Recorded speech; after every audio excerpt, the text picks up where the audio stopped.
Il y a de nombreuses années, dans le quartier de Katutura, à Windhoek, vivait une jeune femme nommée Unapawa. Elle était connue pour son petit élevage de volailles qu'elle gérait derrière son appartement.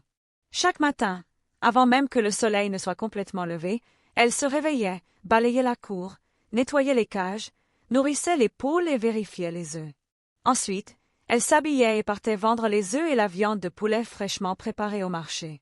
On l'appelait Miss Chicken et tout le monde admirait son courage et son travail acharné. Unapawa sortait avec Luca Cambodi depuis 3 ans. Luca était ingénieur civil en ville et habitait à Eros, dans un appartement que son entreprise lui avait trouvé. Il était le fils unique de Mikulu Hilda, une ancienne directrice d'école désormais retraitée, souvent à la maison à cause de sa tension artérielle et de ses douleurs aux genoux. Il avait aussi une sœur cadette, Tulina, étudiante en 3e année de comptabilité à l'université de Namibie. Luca et Unapawa s'étaient rencontrés lors d'une conférence pour la jeunesse, et depuis ce jour-là, tout semblait être un conte de fées. Il était gentil et la soutenait, même quand son commerce ne marchait pas bien, même quand elle était épuisée par le stress de l'élevage de poules, même quand ses ongles étaient cassés et ses cheveux défaits. Il l'aimait et le lui répétait sans cesse. Puis, un dimanche après-midi, après un déjeuner au restaurant, Lucas s'agenouilla à côté de leur table, ouvrit un petit écran et dit « Amela, ma fille aux poules, veux-tu m'épouser ?» Toute la salle poussa des cris de joie et applaudit. Unapawa pleura et dit oui. Pendant des semaines, elle flotta sur un nuage de bonheur. Elle dansait en nourrissant ses poules et chantait en faisant bouillir de l'eau. Elle portait sa bague comme un insigne d'honneur et glissait le mot « mon fiancé » dans chaque phrase. Sa mère débordait de joie et son amie Selma commença déjà à se préparer à être demoiselle d'honneur. Quand Luca annonça qu'il était temps d'aller voir officiellement sa famille, Unapawa prit cela très au sérieux. Elle demanda conseil à des personnes plus âgées sur les cadeaux à offrir à une belle-mère namibienne. Elle ne voulait ni en faire trop ni pas assez. Elle acheta donc un ensemble de paniers faits main, quelques sachets de poissons séchés, de la farine de mango, un foulard neuf et même un parfum. Elle emballa tout soigneusement, ajouta une petite carte et enfila sa plus belle tenue décente. Ce jour-là, sur la route, elle n'arrêtait pas de parler nerveusement. Elle demandait si sa future belle-mère aimait le piment ou non, si elle devait le couper une fois ou deux, et si Tulina, la petite sœur, serait à la maison. Luca riait seulement et disait « Détends-toi, tu es déjà parfaite, tu n'as pas besoin d'en faire trop. » Mais dès qu'ils entrèrent dans la maison, l'air changea. Mikulu Hilda était assise bien droite dans son fauteuil, habillée d'une robe traditionnelle impeccable, ses lunettes glissant sur son nez. Tulina, assise à côté d'elle avec des écouteurs, leva à peine les yeux avant de replonger dans son téléphone. Unapawa salua et offrit ses cadeaux, souriante comme jamais, mais la réponse fut glaciale. Mikulu Hilda ne sourit même pas, elle demanda seulement « Où as-tu trouvé l'argent pour tout ça?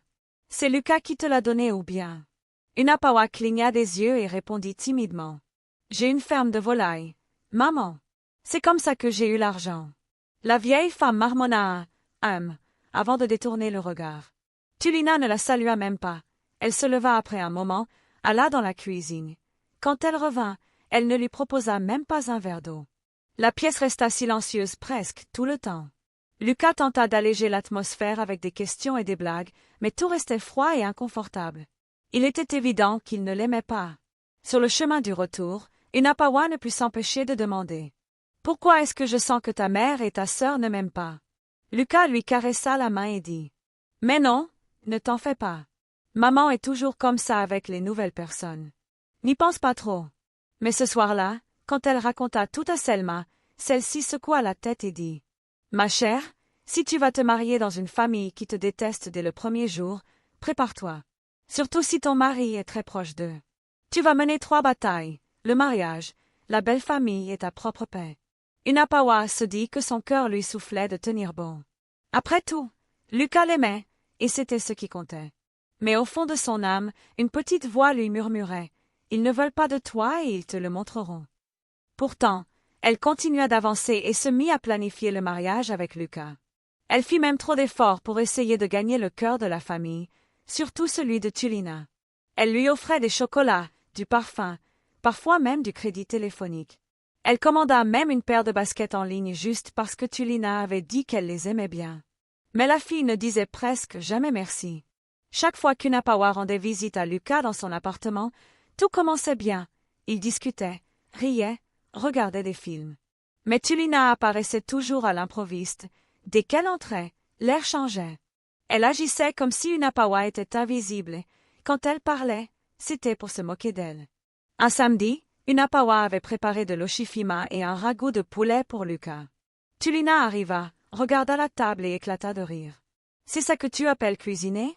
Même notre chien aboyerait si tu lui servais ce oshifima sec. » Unapawa rit nerveusement. « Tu plaisantes, n'est-ce pas? » Mais Tulina roula les yeux. « Tu sauras si je plaisante quand tu épouseras cette famille. » Lucas balaya ça d'un revers de main. « Laisse tomber, bébé. Tu sais bien que Tulina aime se prendre pour une comédienne. » Mais pour Tulina, ce n'était pas de l'humour, c'était un avertissement. Pourtant, Unapawa se taisait. Elle ne voulait pas être celle qui se plaint toujours de sa belle famille. Sa mère lui avait toujours dit, avant de devenir épouse, une fille doit apprendre à balayer en silence, manger avec les anciens et éviter les disputes inutiles. Alors elle endurait et faisait encore plus d'efforts. Un jour, Lucas voulut apporter des médicaments à sa mère, et Unapawa décida de l'accompagner pour mieux se rapprocher d'elle. Elle apporta même des haricots traditionnels cuisinés et une soupe d'arachide dans un bol propre, avec un petit mot « Bon rétablissement, maman ». Quand ils arrivèrent, Lucas sortit saluer un voisin. Unapawa resta seule avec la vieille femme, souriante. Mikulu Hilda la regarda par-dessus ses lunettes et dit d'une voix glaciale. « Écoute-moi bien. Je ne t'aime pas et tu n'es pas la bienvenue dans cette famille.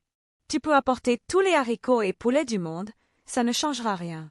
Si tu es sage, reprends ta dignité et pars pendant qu'il est encore temps. » Unapawa se mit à trembler, comme si on venait de la gifler. Mais au lieu de pleurer, elle sourit et répondit calmement. « Merci maman, j'ai entendu. » Quand Lucas revint, elle ne dit rien de ce qui s'était passé. Elle sourit, rangea l'assiette et se comporta comme une belle fille modèle. Mais une fois chez elle, elle pleura toutes les larmes de son corps. Quand elle le raconta à sa mère, celle-ci soupira. « Une maison qui te déteste dès le début te brûlera le cœur plus tard. Fais attention ma fille, l'amour ne suffit pas quand la famille de ton mari attend de te voir tomber. » Malgré tout, Unapawa persista. Elle croyait que Lucas l'aimait assez pour arranger les choses. Elle croyait que sa gentillesse finirait par parler pour elle. Elle croyait que l'amour triompherait. Le jour du mariage, Unapawa portait une robe sirène avec un long voile. Lucas, dans son costume crème et ses chaussures marron, ressemblait à un prince. C'était émouvant de les voir si beaux ensemble. Selma pleurait de joie au premier rang. Même Mikulu Hilda et Tulina souriaient ce jour-là, même si leur sourire ne touchait pas leur cœur. Après la cérémonie, Unapawa s'installa avec Lucas dans son appartement. Au début, tout allait bien. Lucas l'appelait toujours « ma fille aux poules », lui offrait parfois des fleurs ou l'emmenait faire un tour en voiture la nuit juste pour acheter un shawarma. Le soir, ils riaient ensemble, le jour elle gérait encore son élevage dans un petit espace loué à proximité. Mais 3 mois plus tard, tout bascula. Lucas l'appela un soir au marché. « Chérie, maman ne va pas bien. Sa tension fait encore des siennes, le médecin dit qu'elle ne doit plus rester seule. » Unapawa sentit son cœur se serrer. « Donc elle va rester avec nous quelque temps, jusqu'à ce qu'elle aille mieux. » Unapawa hocha la tête. D'accord, que pouvait-elle dire d'autre? Elle était épouse maintenant, et une épouse en dur. Dès le lendemain matin, Mikulu Hilda arriva avec 2 grosses valises et son matelas. Tulina suivait derrière, les bras croisés, le visage fermé. On t'avait prévenu. Au début, Unapawa géra. Elle cuisinait, nettoyait, préparait les médicaments, souriait même quand sa belle-mère faisait la tête. Mais très vite, la tempête éclata. La première semaine, Mikulu Hilda renversa, accidentellement, de l'eau chaude sur son pied en faisant semblant de cuisiner. La deuxième semaine, elle se mit à vomir par terre, jamais dans les toilettes, surtout sur le nouveau tapis d'Unapawa. Quand Unapawa proposa gentiment de prendre une aide ménagère, sa belle-mère répondit « N'est-ce pas pour ça que tu t'es imposée dans notre famille ?» Quant à Tulina, elle venait plus souvent maintenant.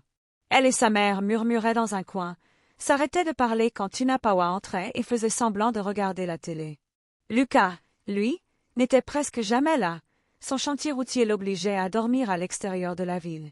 Unapawa devint donc infirmière, femme de ménage, cuisinière, compagnie, toute seule. Son commerce en souffrit. Elle ratait des livraisons. Ses clients se plaignaient, certaines poules mouraient faute de nourriture à temps. L'argent manquait. Mais elle endura. Elle se disait que ce n'était qu'une phase. Puis un jour, le vrai drame arriva. Elle avait dû sortir livrer des œufs au marché quand Mikuluhilda s'évanouit dans le salon et se cogna légèrement la tête. Ce n'était pas grave, mais quand Lucas revint et apprit la nouvelle, il entra dans une colère noire. Comment as-tu pu la laisser seule dans cet état? Elle aurait pu mourir. Je suis sortie juste quelques heures. Mais Lucas criait déjà, pour la première fois. Unapawa resta là, sous le choc, tenant son sac de nourriture pour poules. Son cœur brûlait non pas à cause de ses cris, mais parce qu'il avait si vite cru le pire d'elle. Ce soir-là, Mikuluhilda sourit, fière, pendant que Lucas lui apportait lui-même de l'eau. Unapawa, elle, s'assit sur le sol de la salle de bain, genoux serrés, en sanglotant comme une petite fille perdue. Elle se souvint de ce que Selma avait dit. Quand la famille te déteste et que ton homme leur est attaché comme le gombo à la soupe, tu souffriras. Un jour, c'est lui qui leur donnera le couteau pour te couper. Elle comprit que ce mariage était du feu et que ses pieds brûlaient déjà. Au bout de 6 mois, Unapawa était déjà épuisée, stressée. Son commerce ne tenait plus que par des prières et la pitié de ses rares clients. La fille qui dansait autrefois en préparant ses œufs traînait désormais les pieds chez elle. Pendant ce temps, Mikuluhilda était devenue encore plus exigeante. Tous les matins, elle réclamait de l'eau chaude pour son bain, puis un petit déjeuner royal, œufs bouillis, porridge moelleux, poisson frit pas trop sec, pas trop gras. Ensuite, elle s'asseyait près de la porte et donnait des ordres comme un général en guerre. Jamais un merci, jamais un « comment vas-tu » Et quand Lucas rentrait du chantier, elle redevenait la pauvre maman fragile, toussant comme si elle vivait ses dernières heures. Lucas, lui, embrassait son front et lui murmurait qu'elle était une femme forte. Unapawa vivait maintenant entre deux mondes, celui où son mari la voyait comme une reine, et celui où elle n'était plus qu'une servante épuisée. Un dimanche, elle reçut un appel. Sa mère, au nord, était tombée malade. Rien de grave, mais elle avait besoin d'elle pour quelques jours. Unapawa supplia Lucas. « S'il te plaît, demande à ton cousin de venir aider maman, juste une semaine. Je dois aller voir ma mère. » Lucas se gratta la tête, fronça les sourcils. « Tu veux la laisser seule? Ce n'est que pour quelques jours, je reviens vite. » Il soupira. « Bon, d'accord, je vais essayer de trouver quelqu'un. » Mais le lendemain, personne n'était venu, et Lucas était parti tôt pour son voyage, disant qu'il appellerait son cousin plus tard. Unapawa décida de rester un jour de plus, au cas où. Mais ce soir-là, alors qu'elle préparait le dîner, elle entendit un grand fracas dans la salle de bain. Elle accourut et trouva sa belle-mère par terre, gémissant. Elle avait glissé, ses jambes tremblaient, et Unapawa, paniquée, l'aida à se relever, mais Hilda repoussa violemment sa main. « Laisse-moi tranquille. Tu veux me tuer maintenant? Hein? Tu as empoisonné le sol. » Unapawa resta figée. « Qu'est-ce que vous dites, maman? J'essayais juste de vous aider. » « Tais-toi. Tu crois que je ne te vois pas? Tu veux me chasser pour pouvoir embrouiller la tête de mon fils. » Unapawa resta là, confuse, sans savoir quoi répondre. Ce soir-là, Lucas appela sa mère et elle fit ce qu'elle savait faire de mieux. Elle toussa fort, gémit de douleur et pleura. « Elle a failli me tuer aujourd'hui, Lucas. Cette fille veut m'effacer de ta vie. » Lucas n'appela même pas Unapawa pour entendre sa version. Il l'appela 1 heure plus tard et dit seulement: « Je pense que c'est mieux que tu restes là-bas un moment, après ta visite chez ta mère. » Unapawa était perdue. « Qu'est-ce que ça veut dire? » « Je veux dire, peut-être qu'un peu de distance nous fera du bien. » Cette nuit-là, elle ne dormit pas. Les mots de sa mère résonnaient comme un mauvais rêve. La famille qui ne veut pas de toi dès le début ne s'arrêtera jamais avant que tu partes toi-même. Le lendemain matin, Tulina arriva pour rester avec sa mère. Alors Unapawa fit sa valise et partit chez sa mère. Elle resta 3 semaines au village et Lucas ne l'appela pas une seule fois. Un matin, Selma lui envoya un message. « Ton mari est à Windhoek, il ne t'a pas dit? » Unapawa resta figée. « Windhoek ?» Elle appela Lucas, mais sa voix était froide. « Lucas, tu es revenu en ville? » « Oui, j'avais besoin d'espace. Je suis avec maman maintenant. Mais tu ne m'as pas dit que tu étais rentré. Tu ne m'as pas demandé. » Et ce jour-là, elle comprit qu'il avait choisi, et ce n'était pas elle qui l'avait choisi, mais la femme qui la détestait. Unapawa fixa le plafond et murmura. « S'il peut la choisir elle aujourd'hui, que fera-t-il demain? Comment ai-je pu en arriver là? » Ce n'était pas ce pourquoi elle avait prié. Ce n'était pas ce qu'elle avait imaginé quand Lucas s'était agenouillé avec une simple bague en or en disant quelle était la paix qu'il avait priée. Mais où était passée cette paix? Un mois plus tard, sa mère l'appela dans sa chambre et lui demanda. « Napa, quand est-ce que tu rentres chez toi? » Unapawa hésita puis sourit. « Quand je serai assez forte, maman. » Mais au fond, elle savait que le problème n'était pas sa force. C'était une question de choix. Et cette fois, c'était à elle de choisir. Une semaine plus tard, Lucas arriva chez elle. Il avait l'air fatigué, amaigri. Quand elle le vit s'approcher de la porte, elle ressentit un mélange étrange de peur, de colère et de soulagement. Il salua respectueusement sa mère, qui hocha la tête froidement. Puis il l'entraîna à l'écart. « Bébé, je suis désolée. » Elle croisa les bras et attendit. « Maman a été difficile dernièrement. Je ne vais pas mentir. Elle vieillit, elle devient capricieuse. » Unapawa resta muette, le fixant. « J'aurais dû te défendre plus, je sais. J'aurais dû t'appeler, mais je me sentais coincée au milieu. Je ne voulais pas perdre ma mère. » Elle ouvrit enfin la bouche. « Et tu étais prêt à perdre ta femme à la place? » Lucas baissa la tête. « Je pensais que tu comprendrais. » Unapawa sourit froidement. « J'ai trop compris, Lucas. Même quand ta mère m'a renversé du PAP chaud sur le pied en disant que c'était un accident, j'ai compris. Quand elle a vomi sur ma robe en disant qu'elle avait raté les toilettes, j'ai compris. Quand Tulina est venue juste pour lever les yeux au ciel et m'insulter dans MON Salon, j'ai compris. J'ai continué à comprendre jusqu'à ce qu'il ne reste plus rien en moi à comprendre. » Lucas lui prit la main. « On recommence, s'il te plaît. Ça me manque, toi et moi, comme avant. » Unapawa inspira profondément et laissa tomber les mots comme une pierre sur du verre. « Je ne reviens pas, Lucas. » Lucas resta figé. « Quoi? Le jour où ta mère m'a accusé de vouloir la tuer après sa chute dans la salle de bain, tu ne m'as même pas demandé ce qui s'était passé. Tu as juste crié sur moi comme si je n'étais rien. Ce jour-là, quelque chose s'est brisé en moi, et je ne peux plus le réparer. Mais on est mariés. » « Marié à qui? À moi ou à ta mère? » Lucas garda le silence. Unapawa reprit. « Ce mariage était une erreur dès le début. J'ai bêtement ignoré les signes. Je croyais que l'amour suffisait. Mais l'amour sans protection, c'est de la souffrance. L'amour sans limite, c'est une punition. Ta famille ne m'a jamais voulu, et toi, tu les as laissés gagner. J'ai fait la paix avec ça maintenant. Je te pardonne, mais non, je ne reviens pas. » Lucas resta là, impuissant. « Alors c'est fini? » Unapawa hocha la tête lentement. « C'est moi qui choisis la paix maintenant. Une paix que je n'ai pas eue depuis que je suis devenue ta femme. » Lucas essuya ses yeux, se retourna et rejoignit sa voiture. Tandis qu'il s'éloignait, Unapawa regarda la poussière se lever derrière ses pneus et se dit à elle-même. « Si je me remarie un jour, ce sera dans une maison où l'on me célèbre, pas où l'on me tolère. » Quand Lucas rentra à Windhoek sans sa femme, la maison ressemblait à un funérarium. C'était silencieux mais sans paix. Sa mère, Mikuluhilda, était assise dans le salon, enroulée dans un pagne, une tasse de thé à la main, regardant ses telenovelas. Quand elle le vit entrer, elle demanda froidement. « Alors, tu ne l'as pas ramené? » Il posa son sac par terre sans répondre.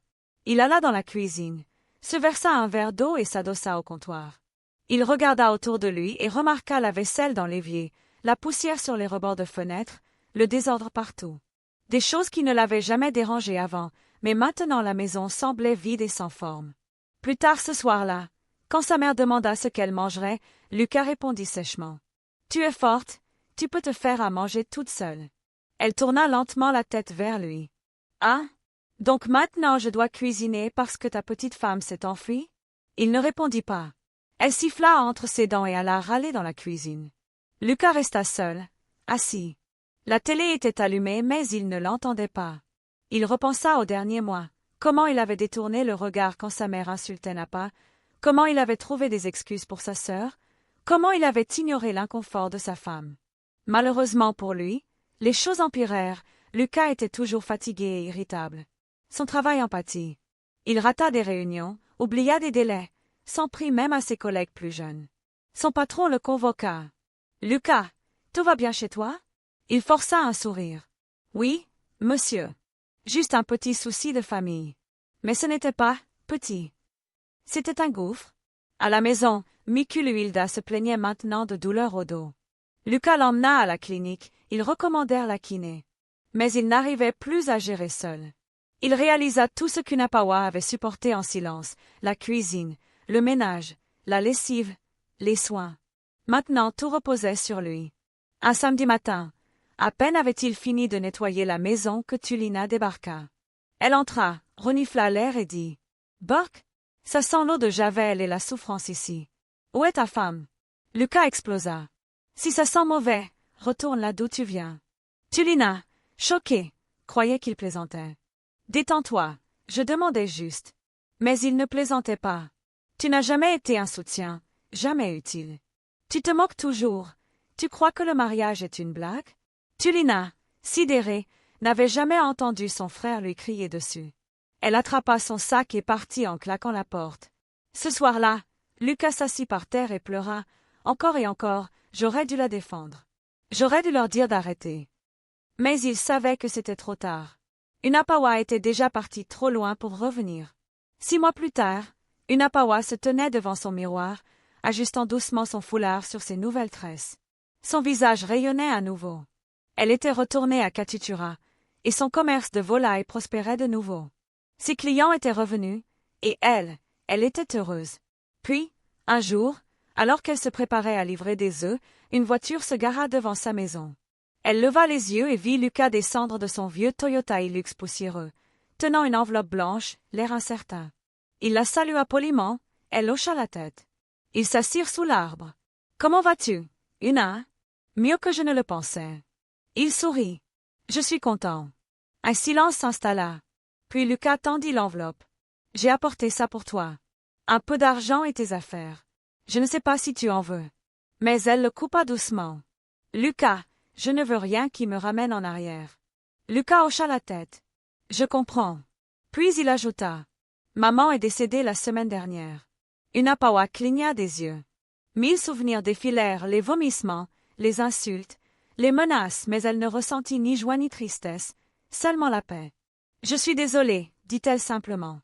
Lucas hocha la tête. « Merci. » Il se leva, puis avant de partir, il dit quelque chose qui la surprit. « Si je me remarie un jour, j'espère être un meilleur homme. » Elle ne répondit pas, elle se contenta de sourire. Un petit sourire de paix. Parce qu'elle savait maintenant qu'il vaut mieux avoir la paix qu'une position. Merci d'avoir lu cette histoire. Partage tes impressions dans les commentaires. Que as-tu retenu de cette histoire? Partage-la avec tes proches. Mets un pouce bleu et abonne-toi à cette page si ce n'est pas encore fait. À bientôt pour une nouvelle histoire.